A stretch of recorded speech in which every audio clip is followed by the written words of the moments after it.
My roomie's little sister, Bree, is actually a very petite girl, with tiny size 5.5 little feet.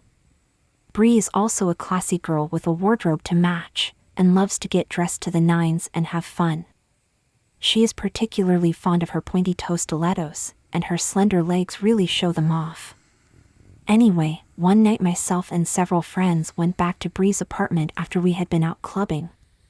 When Bree came home a little while later, she kicked off her heels by the front door and slipped into a pair of furry slippers.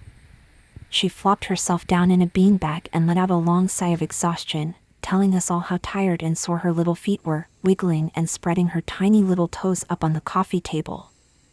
Then, with a giggle, out of nowhere, Bree dared anyone to smell the inside of her pumps for 1 full minute.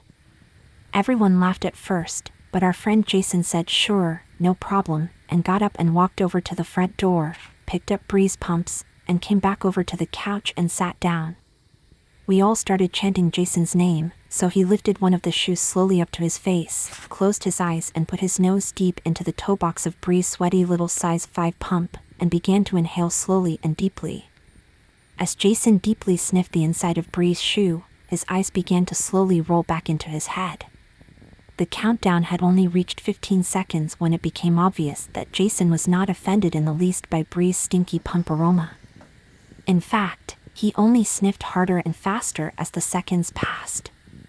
Bree's eyes were wide open and she looked like she was in shock, watching Jason lose control of himself, inhaling her musky sweet foot scent, surpassing the 60-second challenge with ease. After what seemed like an eternity, Jason came back to earth, released Bree's pumps, and fell back on the couch with an ear-to-ear grin on his face, his eyes closed in sheer bliss. Jason had no explanation for why he started smelling Bree's pumps like a crazy perv. The only thing he could say was that the smell was hypnotic and arousing beyond words,